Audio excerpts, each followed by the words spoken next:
At the beginning, there was only one public network or Internet using IP version 4.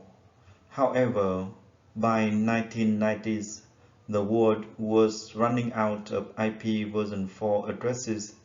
Therefore, private IP networks were used in conjunction with the network address translator to delay IP version 4 address exhaustion.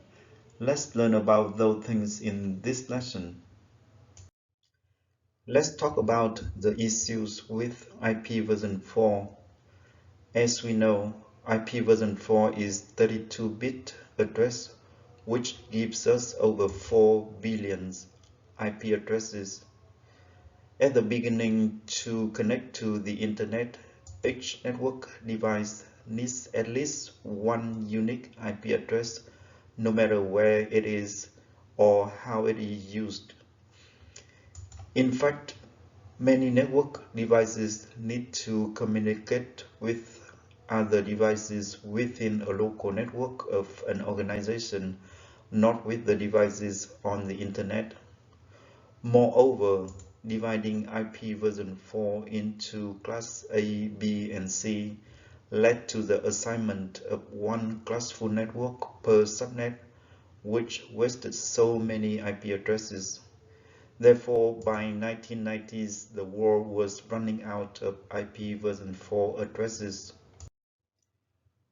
To keep the Internet functioning, the Internet community provided with the following solutions.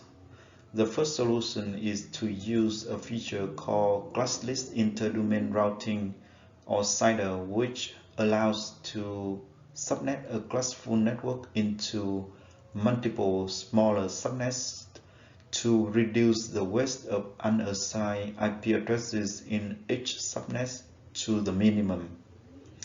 The second solution is to use network address translation, which allows the use of private IP networks. And the last solution is to develop a new version of IP version 6, with much larger addresses, 128 bits. So what are private IP networks?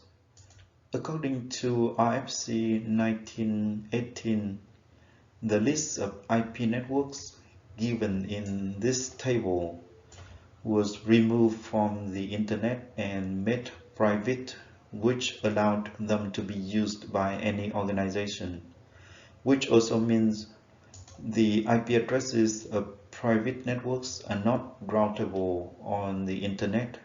They are unique and only used within a network of an organization. Private networks provide the following benefits. Avoid using public address range for private networks, delay IP version 4 address exhaustion, and reduce the size of the routing table of Internet routers. Here is how private IP networks are usually configured. Private IP addresses are assigned to network devices within a local area network or wide area network of an enterprise, which means many enterprises can use the same private IP address range.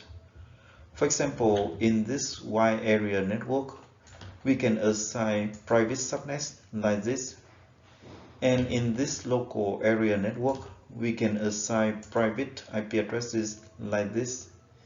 As you can see, this laptop has the same private IP as this laptop. In a private network, only the devices that directly connect to the Internet need public IP addresses. For example, this Internet router, it connects directly to the Internet, so it needs a public IP address. And this Internet router, it also directly connects to the Internet, so it needs a public IP address. To publish a service on a server within a local network to the Internet, we can do one of the following options. The first option is to configure NAT to map a public IP address to the server's private IP address.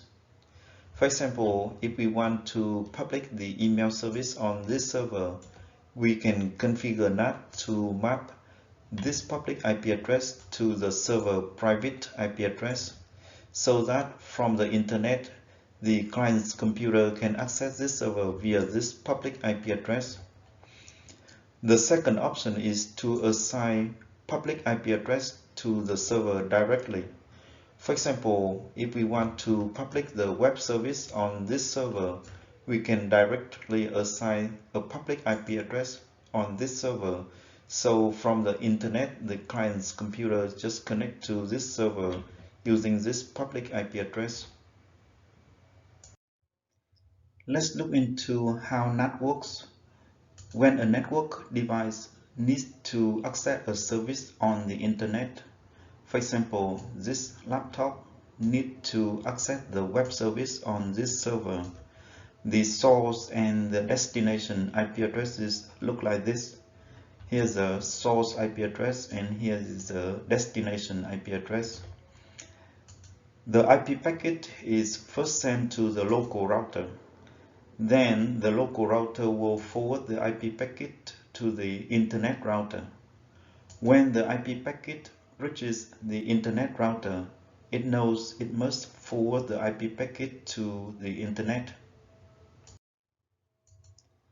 The internet router then uses a function called Network Address Translator or NAT to translate the private IP address into the public IP address along with a random port number and records the section into the NAT table. In this case, the internet router will NAT the private IP address into this public IP address and associate it with this random port number and records this section into the NAT table. The internet router forwards the IP packets to the public web server via the internet router of the service provider. And as you can see, the source address now becomes the public IP address and the destination IP address is the address of the web server. The web server processes the requests and responses to the client.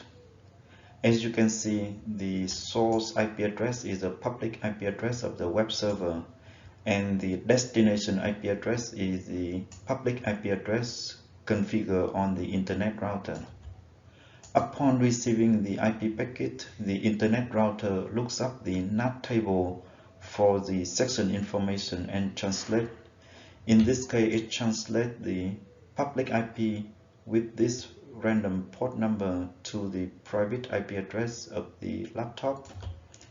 The internet router then forwards the IP packet to the laptop via its local router.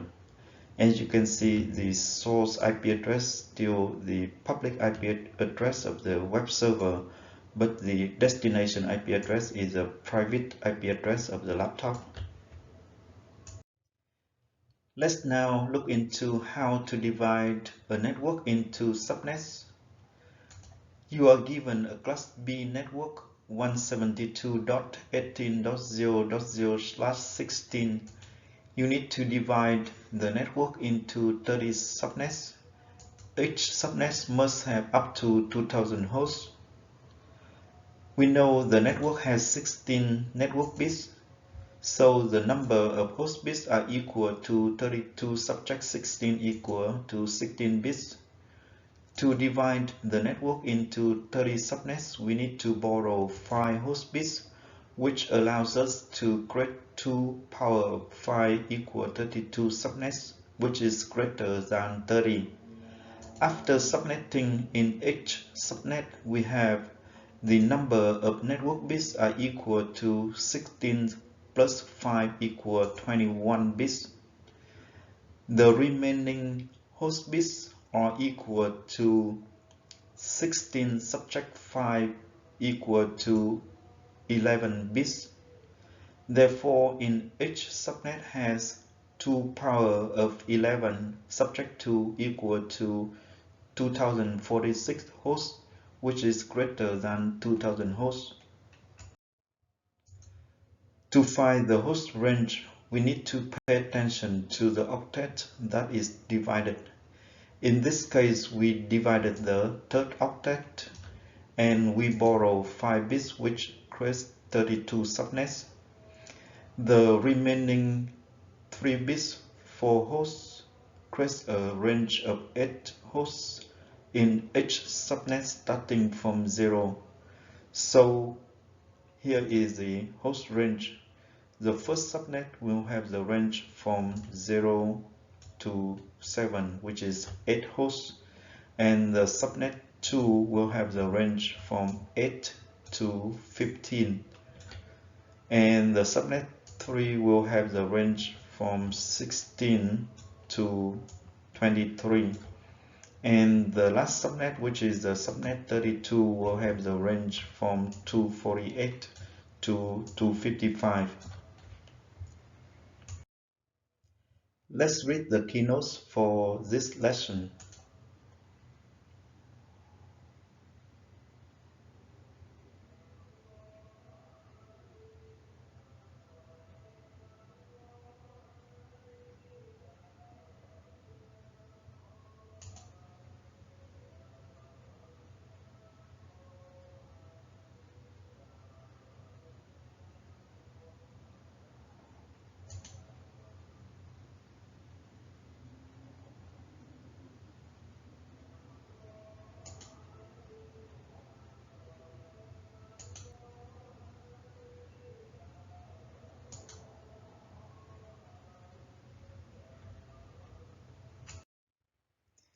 This is the end of this lesson. If you have any questions, please put it in the comment section. Thank you very much for watching.